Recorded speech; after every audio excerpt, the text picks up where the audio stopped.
Alright, we're live, fully live. You guys should be able to hear me now.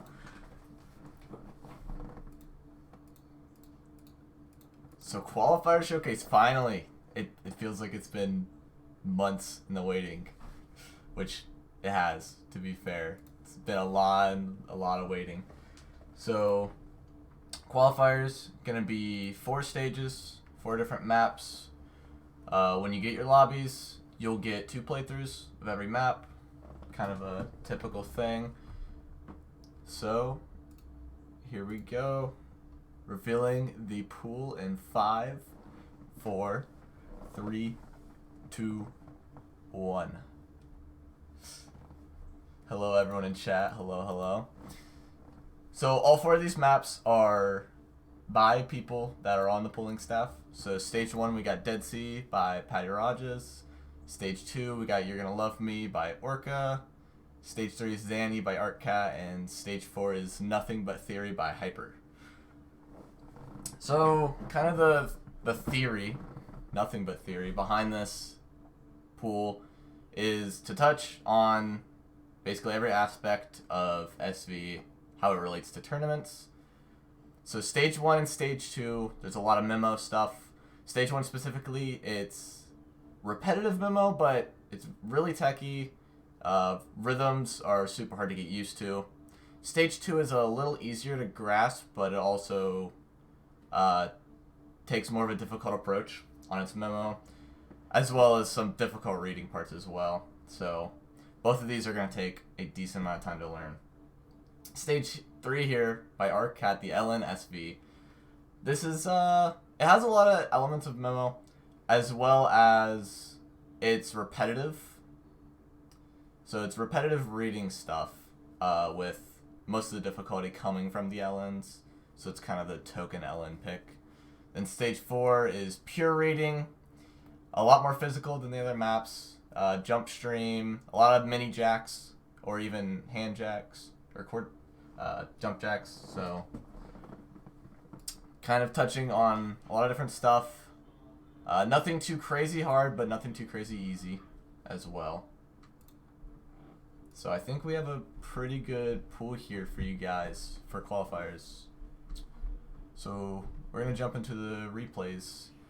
We got 1 replay for each, so kind of a little scuffed. No up scroll. Sorry about that. But gonna start out with stage 1. We're just gonna go through all 4 of them. Make sure my sound's on.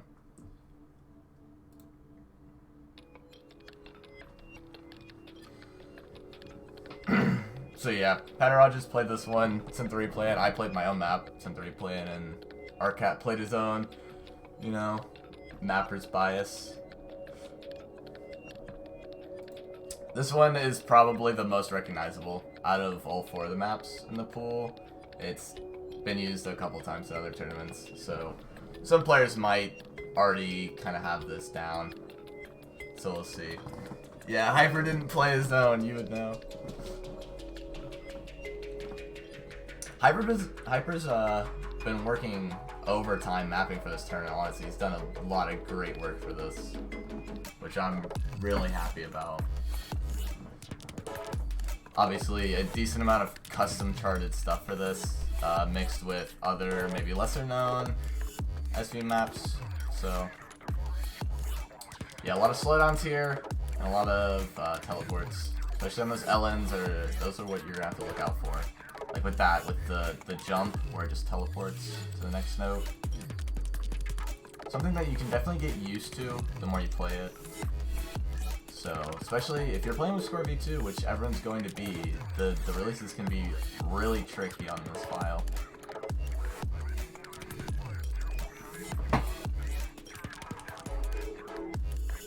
Yeah, and those rhythms are brutal. The kind of extending, syncopated stuff. Most of the replays are just going to come down to getting this rhythm just trapped in your head more than actually just memorizing the actual notes. So a little bit of a slow section here going to the last part of the map. Ghost tap these, definitely. as you can see with the skin, Patarajas is definitely ghost tapping quarter notes here to keep track of it.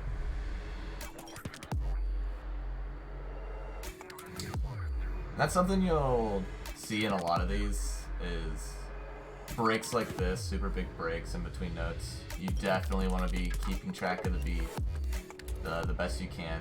Maybe even playing with hit sounds on is going to help a lot to be able to actually just hear that and keep it in time with the music.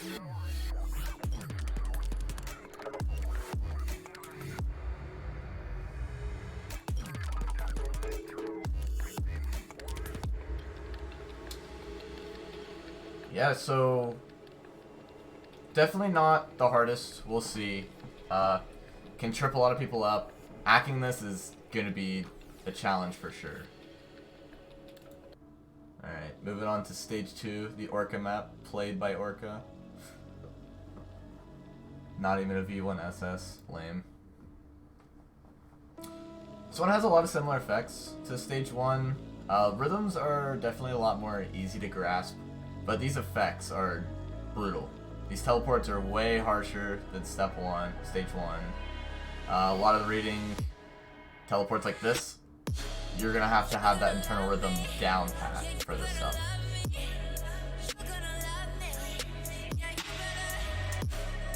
This is actually the only dubstep song in the Qualifiers pool. I guess if you don't count Dead Sea as dubstep, which I don't, but it was almost a Skrillex song, so thank God for that. Little slow jam here to a fast jam. It kind of comes out of nowhere, so you have to really be ready for that. Teleport, ghost tap. This whole thing, it's all about ghost tapping it. Into this little anchory section, these 1/6 can trip people up if you don't have this memorized. So the jacks stay to that 1/4, and then those rolls are going to be your 1/6. It's all normalized, so it's sight readable, but it's definitely still really tricky.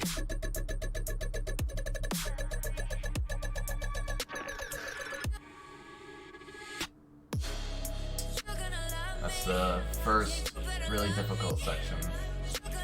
Takes advantage of those teleports, just making sure you're keeping that rhythm down. A lot of really tricky cross-screen jumps.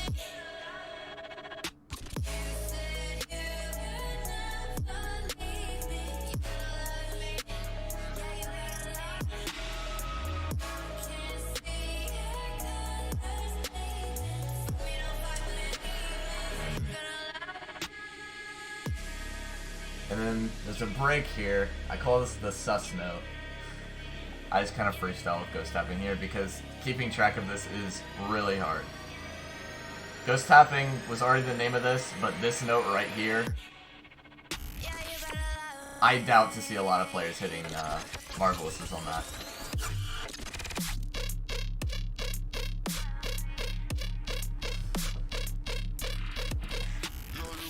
Super long, slow, 1/3 reading section here.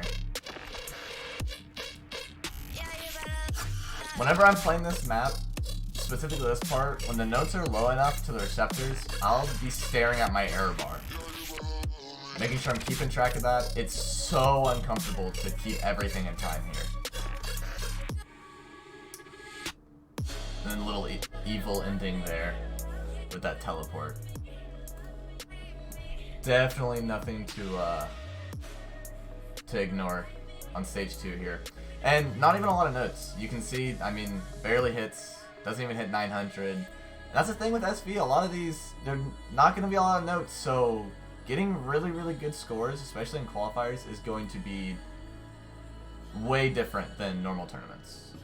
So probably not going to see a lot of 990s, not going to see a lot of V1SSs. Some of the best players even, probably not going to get a ton of 990s.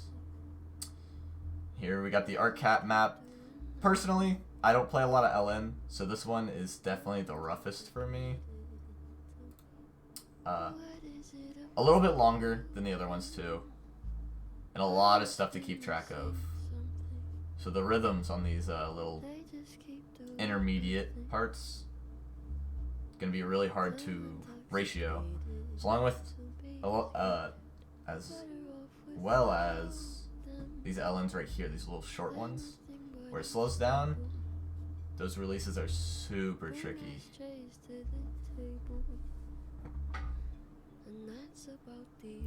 And honestly, the song's really quiet too, so bumping up your music if you're a really audio-based player, it's gonna be something to balance for your lobbies. Really repetitive though. When the LNs are going on, it's usually gonna be normal. Then when it's just this rice stuff, it's gonna slow down. So something that took me about 3 or 4 plays to even get used to and not rush this stuff.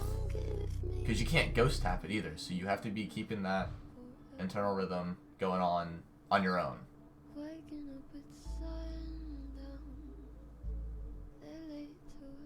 You can see even Arcat struggling a lot with the ratio on these releases.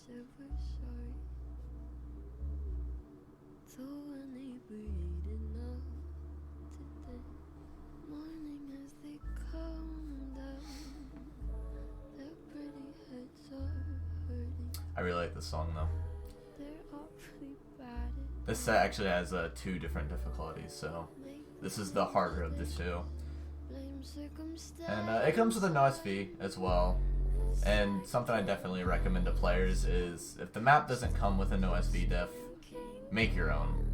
It'll go really far in practice. You don't want to be wasting your time playing the whole map over and over again when it's really just a couple sections that'll usually trip you up. So taking maps section by section is going to help a ton. Another similar section here from the beginning, but there's going to be a little breakdown coming up that is different than everything else. So these releases, so it slows down right before the end, but these are all 1/4. So these are all like 1/8 notes too. You really need to keep track of it and not let this trip you up, these releases.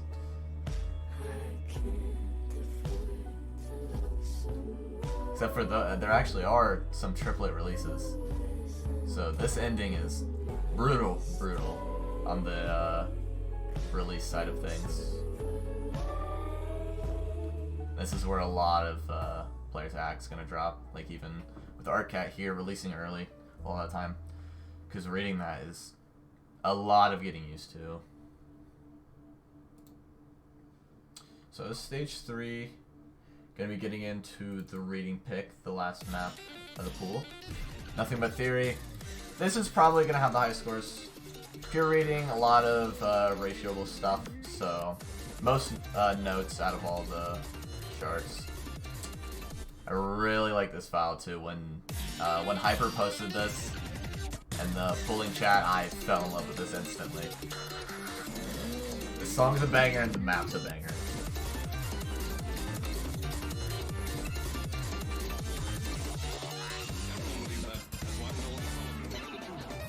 A lot of syncopated stuff, just keeping track of things. Make sure you're keeping your eyes sharp and focused on all of this.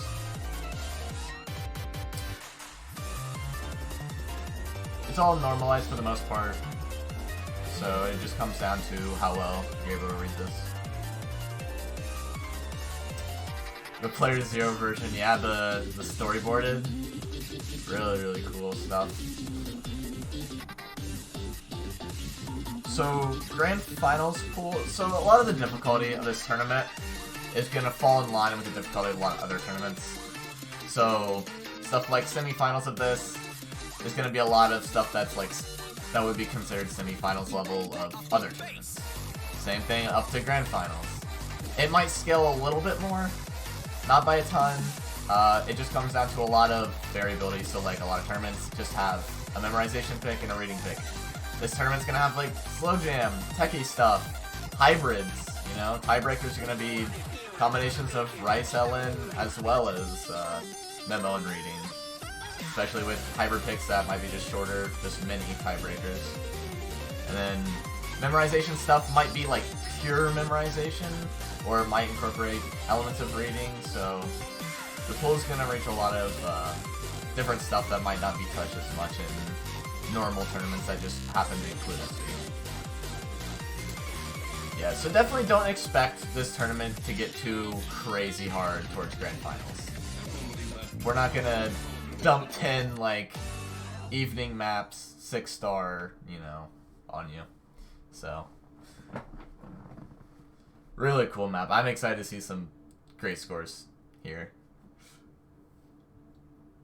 Honestly, a great play, too. I cannot ratio this. I don't even think I could B1 SS it.